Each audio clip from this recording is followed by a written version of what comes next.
Olá, tudo bem com você? Aula 35. Ative as notificações, faça sua inscrição no canal.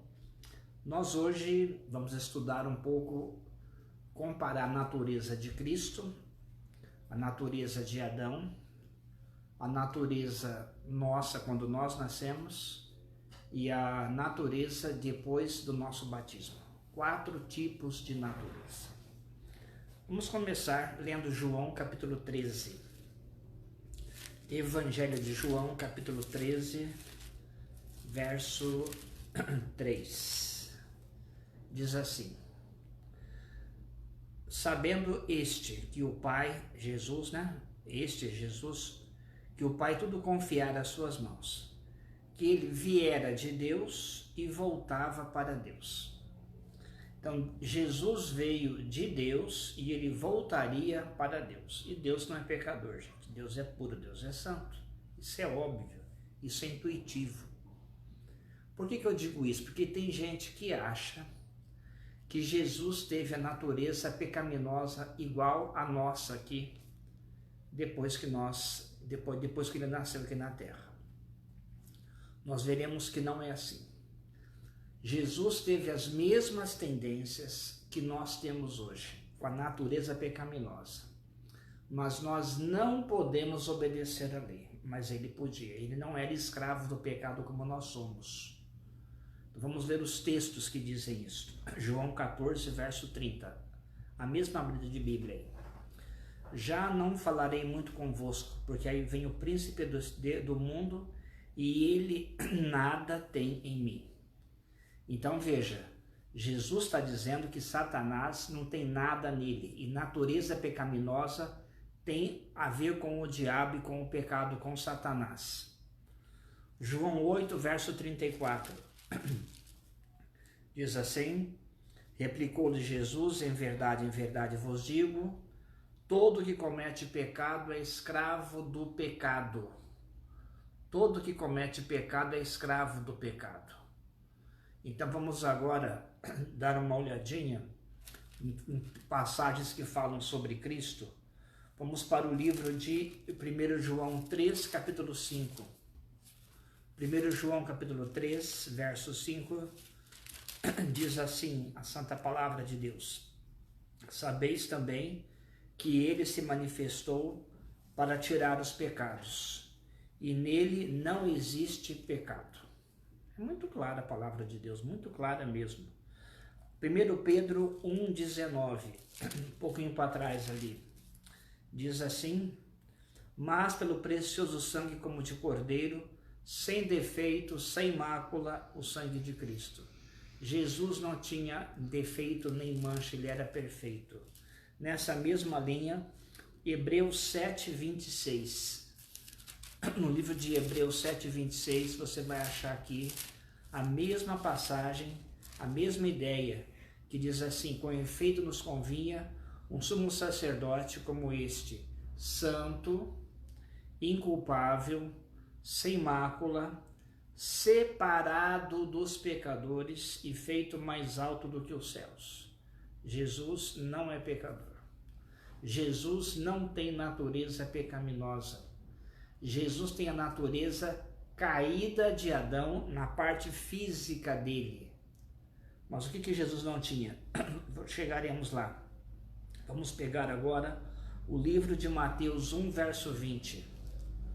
No livro de Mateus 1, verso 20, nós encontramos aqui que Jesus teve um nascimento diferente. Diz assim: enquanto ponderava nestas coisas, eis que lhe apareceu em sonho um anjo do Senhor, dizendo: José, filho de Davi, não temas receber Maria, sua mulher, porque o que nela foi gerado é do Espírito Santo. Deus não pode pecar, Tiago 1 fala isso, e o Espírito Santo não faria uma pessoa pecadora. Ele fez com as limitações dos homens da sua época. Mas ilustrando o seguinte: imagine que uma pessoa normal que crê na Bíblia, que em 1 João 3, verso 5, onde diz assim: nele não existe pecado. E aí tem uma pessoa que crê que Jesus tem pecado, tem a natureza pecaminosa, igual a que nós temos hoje. E aí a gente começa a brigar, a discutir, e vai esquentando os ânimos, e de repente dá uma vontade de bater no cara que está chamando Jesus de pecador. E se as coisas forem subindo e esquentando, é bem possível que humanamente a gente não consiga se segurar e a gente agride fisicamente. Uma coisa feia, coisa horrível. Mas o homem não consegue, perdão, o homem não consegue segurar-se. Ele não tem esse freio. Ele não consegue, ele é escravo do pecado. Jesus, ele tinha vontade, sim, de quando estava na cruz, e estava lá pregado, amarrado, quando os homens disseram, desça e nós creremos em ti, o lado humano dele foi afrontado, ele foi muitas vezes afrontado. Entretanto, ele tinha a capacidade de obedecer. Ele não era escravo do pecado. Essa é a diferença entre nós e eles, entre nós e ele. Continuando, Lucas 1:35. Basicamente a mesma verdade, vista agora com um novo prisma. Em Lucas 1:35 diz assim: respondeu-lhe o anjo, descerá sobre ti o Espírito Santo, e o poder do Altíssimo te envolverá, Filho de Deus. Então, Jesus nasceu santo. Jesus era Deus, Jesus era puro, não tinha nenhum pecado nele.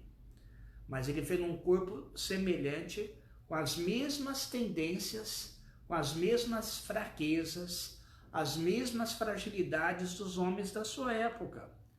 Mas ele podia dizer não ao pecado. Ele não era obrigado a pecar. Continuando aí, vamos ler agora o livro de 1 Coríntios. Vamos pegar primeiramente aí o livro de... Não, 1 Coríntios 15, pode ser mesmo. Nessa sequência. 1 Coríntios 15, verso 45 e 46. Tem muita gente que não conhece esse texto aqui. É bem pouco falado na Bíblia, na igreja. Diz assim: pois assim está escrito, o primeiro homem, Adão, foi feito alma vivente. O último Adão, porém, é espírito vivificante. Mas não é primeiro o espiritual, e sim o natural, depois o espiritual. O primeiro homem, verso 47, é formado da terra, é terreno. O segundo homem é do céu. Como foi o primeiro homem, o terreno, tais são também os demais homens terrenos. E como é o homem celestial, tais também os celestiais. Então, a princípio, quando Adão foi criado, ele foi criado sem natureza pecaminosa, ele foi criado alma vivente. A alma que pecar, essa morrerá. Ezequiel 18:4. Como ele foi criado alma vivente, quer dizer, ele não tinha pecado. Essa natureza que de Adão, antes do pecado, é a mesma natureza que Jesus nasceu com ela. O que é a natureza? A essência do indivíduo. Quer dizer o seguinte, ele era filho de Deus. Nós somos filhos de Deus por adoção, porque nós nascemos filhos do pecado. Vamos continuar. Gênesis 3, ele caiu em pecado. Você conhece a história. Gênesis 3. Eva foi enganada, comeu do fruto. Agora vem Adão. E aí, em Gênesis 5, verso 1, após o pecado, ele diz o seguinte: este é o livro da genealogia de Adão. No dia em que Deus criou o homem, à semelhança de Deus o fez. Ok? Como é que Adão foi criado? A semelhança de Deus. Não era pecador. Aí, o que aconteceu? Eles foram criados, pecaram, e no verso 3 diz assim: viveu Adão 130 anos e gerou um filho à sua semelhança, conforme a sua imagem, e lhe chamou Sete. Aqui já é depois do pecado. Adão já está em pecado. E aí ele vem aqui na terra, né, depois do pecado, e se ele mantém relações com a sua esposa, Eva, e tem um filho segundo a sua própria imagem, pecador, natureza pecaminosa. Romanos capítulo 5. Vamos pegar agora Romanos capítulo 5 e veremos ali que em Romanos 5, verso 12, vai ser falado uma seguinte ideia.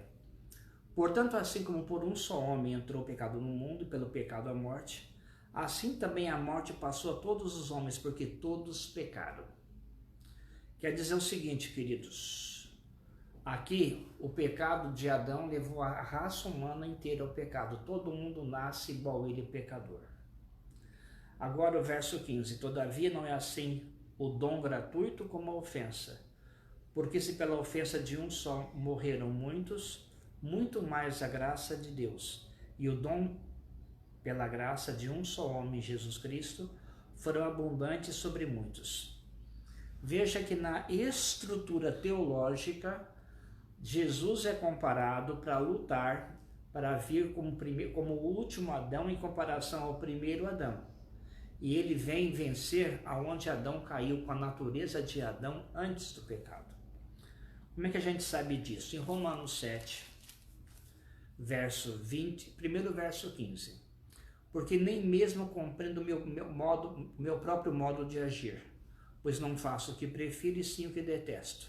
E no verso 23 diz, mas vejo dos meus membros outra lei, que guerreando contra a lei da minha mente, me faz prisioneiro da lei do pecado que está nos meus membros. Então veja que a situação do homem sem Deus, na natureza pecaminosa, ele não consegue obedecer à lei de Deus. Em Romanos 8, verso 7 para baixo diz, portanto os que estão na carne, verso 8, né? Os que estão na carne não podem agradar a Deus, e o verso 7 diz, por isso o pendor da carne é inimizade contra Deus, pois não está sujeito à lei de Deus, nem mesmo pode estar. Se Jesus tivesse vindo exatamente como nós, isso aqui seria também verdade na vida dele. Ou seja, ele não poderia obedecer à lei, porque a natureza pecaminosa é escrava do pecado. E nós somos... Na verdade, a natureza pecaminosa, ela é o pecado manifestado em nós. O pecado é uma condição muito maior. E nós, mentalmente, aqui na nossa fé, embora queiramos pelo homem interior, daqui de dentro, obedecermos à lei, o nosso coração não quer e não nos deixa obedecer. Essa é a situação do mundo hoje. Por isso, Jesus não tem pecado. Porque ele vence justamente onde Adão perdeu. Continuando agora, vamos para 1 João 3, verso 9. 1 João 3, verso 9, quando uma pessoa se converte a Cristo, ele é batizada, há uma promessa que ela recebe o Espírito Santo, diz assim, todo aquele que é nascido de Deus não vive na prática do pecado, pois o que permanece nele é a divina semente. Ora, esse não pode viver pecando, porque é nascido de Deus. Nisso, verso 10, 1 João 3 diz, nisso são manifestos os filhos de Deus e os filhos do diabo. Todo aquele que não pratica a justiça não procede de Deus, nem aquele que não ama seu irmão. Então veja, a semente de Deus na pessoa convertida impede que ela viva no pecado, viva pecando. Se Jesus tivesse essa força que nós temos do Espírito Santo após o batismo, seria injusto. Porque aí Adão ficou sozinho lá, diante de Eva, lá no Éden, para comer ou não do fruto. Eva também ficou sozinha em frente à semente, à árvore e à serpente. Então, Jesus vem com a natureza divina dessa daqui, que o Espírito Santo guarda do pecado, aí não seria justo. ele tem que ser provado com a possibilidade de pecar. E Jesus tem que vencer onde Adão perdeu. E ele vai vencer aonde? Com a natureza de Adão antes do pecado, podendo pecar, porque Adão pecou. A natureza santa, perdão, acho que eu falei errado ali, a natureza santa de Adão permite sim o pecado. O que não permite o pecado é a natureza divina no nosso coração, porque nós somos guardados. É diferente. Então, é uma crença, é uma heresia, uma das mais vis a dizer que Jesus tem natureza igual a nós. Ele é o Filho de Deus. E nós somos filhos por adoção. Continuando ainda, nós vamos para 1 Coríntios 10, verso 13.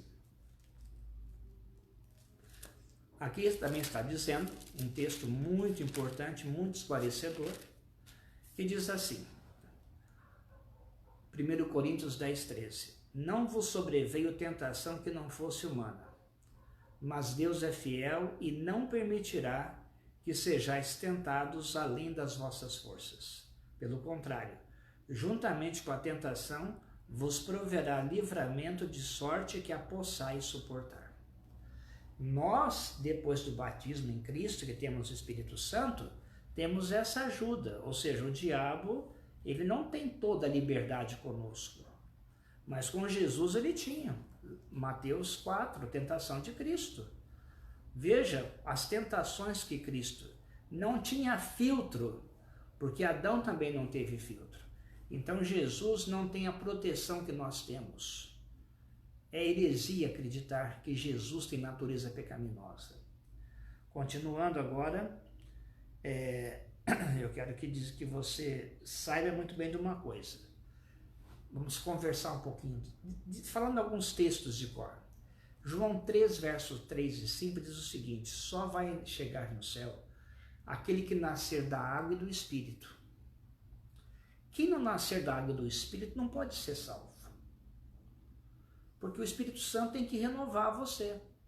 Tito 3,5 fala que não é por obras de justiça que nós seremos salvos, mas pela misericórdia, pela renovação, transformação, regeneração do Espírito Santo na nossa vida.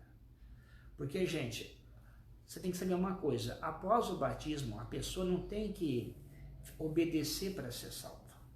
Após o batismo, Deus tem que fazer um milagre na vida da pessoa. Tem que tirar a natureza pecaminosa de Adão, após o pecado, e colocar a natureza divina. Agora veja bem, vamos ler 2 Pedro 1, verso 4. Aí vem sim esse texto que é sagrado, importante. Ou seja, as promessas do conhecimento da palavra, orando, buscando, conhecendo a promessa e aceitando, né, o que acontece com você? Pelas quais nos têm sido doadas as suas preciosas e muito grandes promessas, para que por elas vos torneis coparticipantes da natureza divina, livrando-vos da corrupção das paixões que há no mundo. Então, se alguém está em Cristo, é uma nova criatura. Se alguém está em Cristo, a pessoa, ela tem na vida dela o próprio Deus dentro dela, a natureza muda. É feito um milagre, a transformação. Então nós temos a natureza de Adão antes do pecado, que ela era zerada, não tinha pendor para nenhum lado. Adão tinha liberdade para obedecer ou não. Nós temos a natureza de Deus, a divina. Nós temos a natureza pecaminosa de Adão após o pecado, de Romanos 8,7, o pendor da carne. A lei do pecado, de Romanos 8,2 e Romanos 7,23. E agora nós temos o quê? O novo nascimento, uma nova criatura, que é a junção de uma natureza pecaminosa que nós temos com a natureza divina de que Cristo veio morar no nosso coração. Diz Colossenses 1,27 o seguinte: Cristo em vós a esperança da glória. Gálatas 4,19, eu sofro dores de parto até que Cristo seja gerado em vós. Gálatas 2,20, já não vivo eu, mas Cristo vive em mim. Eu já estou crucificado com Ele. agora ele que vive em mim. Galatas 3, 22 diz assim, as seguintes palavras, ou 27. Aquele que foi batizado em Cristo, de Cristo foi revestido. Deus vem morar na nossa vida. Deus é por nós e Deus está em nós, pela absoluta graça e misericórdia dele. Então, a obediência não é um compromisso que você tem em apresentar-se para Deus puro após o seu batismo. A obediência nada mais é do que o milagre da transformação que Deus faz na sua vida através do Espírito Santo. E nós vamos ler agora um texto que vai abranger e resumir tudo que nós estudamos até agora. Está em Romanos capítulo 8, do verso 26 até o verso 31. Hoje, após 35 aulas, você já tem condição de ler esse texto e ter uma noção do que você está lendo. Vamos ler Romanos 8, 26 em diante. Também o Espírito, semelhantemente, nos assiste em nossa fraqueza, porque não sabemos orar como convém. Mas o mesmo Espírito intercede por nós sobremaneira, com gemidos inexprimíveis. Você cria uma ideia de como é falar com o Pai? Jesus, ele entra para falar, para nos expiar o pecado com base no seu sangue, na sua morte. Imagine quem é o Pai, a manifestação plena de Deus na sua glória. Verso 27, e no caso o Espírito Santo, né? E aquele que sonda os corações sabe qual é a mente do Espírito, porque segundo a vontade de Deus é que ele intercede pelos santos. Interessante que o Deus, o Pai, conhece o que o Espírito pensa, que conhece o nosso coração, e existe uma total harmonia entre a oração do Espírito, nossa e do Pai, nessa comunicação. Verso 28 diz, sabemos que todas as coisas cooperam para o bem daqueles que amam a Deus, daqueles que são chamados segundo o seu propósito. Que propósito? A ata do conselho lá nos tempos eternos, onde Deus decidiu salvar você, te elegeu, predestinou pela sua presciência, porque ele sabe quem vai se perder e quem vai ser salvo. Então ele já definiu tudo, ele é presciente, e em cima dessa presciência ele prega o evangelho a todos, porque todo mundo pode ser salvo, em testemunho para ninguém dizer lá no juízo final, eu não sabia. Todos têm um livre-arbítrio. Quando? Depois que sai do Egito e chega em Canaã. Deus só te convida a você se juntar a Ele quando você pode dizer sim para Ele. Da sua vida até o momento do sim, Ele faz contigo o que Ele quiser fazer. Ele é soberano, mas Ele respeita, Ele não mete o pé na porta, Ele está à porta e bate. Então, tudo que te acontece na vida, qualquer coisa ruim que te acontece, morte, separação, dores, tragédias, desemprego, problemas, epidemias, tudo isso contribui para o plano de Deus ser realizado na sua vida. É isso que está escrito. Deus não perdeu o controle da sua vida. Tudo que te acontece está nos planos dele.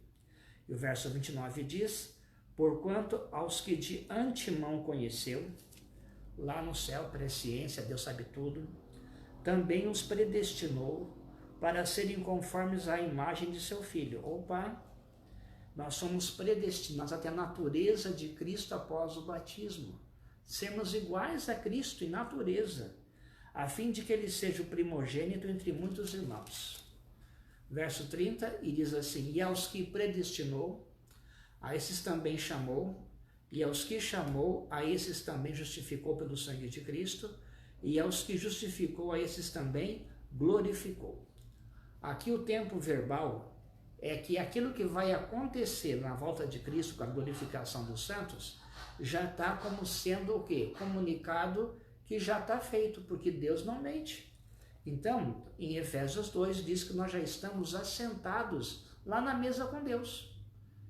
Deus é tão misericordioso, tão bom, ele não pode mentir. Aquele que vem a mim, de modo algum lançarei fora. Quem crê nisto será salvo. E Deus manda o Espírito e intercede pelo sangue e está com você sempre. Então agora, o verso 31. Que diremos, pois, à vista dessas coisas? Se Deus é por nós, quem será contra nós? Então veja, Deus nos defende, nos guia, nos guarda, nos justifica, mas também está em nós, com a natureza de Cristo dentro do nosso coração. Por isso eu quero dizer a você, irmãos, que quando nós estamos andando no caminho do Senhor, nós temos sempre o mesmo Senhor com a gente. Em Isaías 46 diz que desde o ventre da nossa mãe até o dia da nossa morte, se for o caso, nós nunca colocaremos os pés no chão nesse planeta. Nunca pisaremos nesse planeta de pecado. Teologicamente, escute bem, teologicamente, nenhum filho de Deus pisou no planeta em pecado. Porque ele leva no colo desde o ventre até o dia que entrar na cidade santa. Nós somente pisaremos aqui nesse planeta depois do milênio, depois da transformação do novo céu e da nova terra. E agora, terminando para Efésios capítulo 1. Em Efésios capítulo 1, até o dia dessa glorificação, o que ocorrerá conosco? Diz assim a palavra, em Efésios capítulo 1, no verso 13, diz assim: em quem também vós, depois que ouvistes a palavra da verdade, o evangelho da vossa salvação, tendo nele também crido, fostes selados com o Santo Espírito da promessa. Ou seja, você aceita Cristo, você ouve de Cristo, você é batizado, tem que ser batizado, se converte, decide deixar o pecado e buscar a santidade de Romanos 6. E você então, pela fé, crê que está salvo. Nessa hora o Pai cumpre a promessa. Ele te recebe e sela você com o Espírito Santo. É o selamento. Quando você está selado? Verso 14. E esse Espírito Santo, o que ele é? Ele é o penhor da nossa herança, até ao resgate da sua propriedade em louvor da sua glória. O que quer dizer isso, irmãos? Do dia do seu batismo até o dia da volta de Cristo, você tem duas naturezas. E a natureza pecaminosa não é sujeita à lei de Deus. Quem é que vai garantir você andar nesse caminho de obediência? Do batismo até a volta de Cristo ou até a sua morte, para esperar a ressurreição? O Espírito Santo. Ele entra, ele sela você e ele garante. É o próprio Espírito que garante a tua salvação. Ele mantém você salvo em Cristo. E continuando agora no verso 22 diz assim: e por todas as coisas debaixo dos pés, e pôs todas as coisas debaixo dos pés, e para ser o cabeça sobre todas as coisas o deu à igreja. Aqui está dizendo que o Pai deu Cristo à igreja, para ele ser o cabeça de todos e de tudo. E o que ele faz com a sua igreja depois disso? Veja só que interessante, 23, Efésios 1, 23. O qual é o seu corpo. Então a igreja é o corpo de Cristo. Ele vive dentro de cada um de nós, a igreja. A plenitude daquele que a tudo enche em todas as coisas. Olha bem que esse texto é bonito. Ele enche tudo dele mesmo. Então a igreja é cheia de Cristo. Então eu devo ser cheio de Cristo, você é cheio de Cristo, os irmãos são cheios de Cristo. Tudo é cheio dele próprio. Porque nós somos cheios do Espírito Santo. E onde está o Espírito, está o Pai, está o Filho. Está em João 14, o 23. Por isso nós temos que estarmos cheios de Jesus. Temos a natureza dele dentro da gente. E esse milagre quem faz é o Espírito Santo. E você não adianta, eu vou te falar uma coisa importante agora, hein? Você não adianta ficar fingindo que tem Espírito Santo. Não adianta você fingir nem para os outros e nem para você que você tem o Espírito Santo. O vento sopra onde quer. De acordo com a boa vontade do Pai, ele opera o querer e efetuar. Isso é uma obra dele. A obediência é dele. Isaías 26:12 diz: Tu, Senhor, fazes em nós as nossas boas obras. Por isso, irmãos, nós precisamos entender claramente que o milagre da natureza divina de Cristo em nós, que ele sem pecado, ele dentro da gente, é uma alegria que está em Romanos 12, lá que diz assim: experimenteis qual seja a boa e agradável vontade de Deus. Da sua parte é crer, acreditar que pelo sangue derramado na cruz, o Senhor intercede por você lá no Santo dos Santos. E dentro do santuário celestial, junto ao Pai, ele apresenta o seu nome e apresenta as mãos com as cicatrizes e o sangue de Cristo. O Pai aceita plenamente, porque ele aceita o Cordeiro. Lá no sacrifício de Abel e de Caim, ele mostra: eu aceito só o Cordeiro, mas aceito o Cordeiro. É só o Cordeiro que eu aceito, mas tendo o Cordeiro eu aceito. Então nós somos salvos de graça, sem obras em Cristo.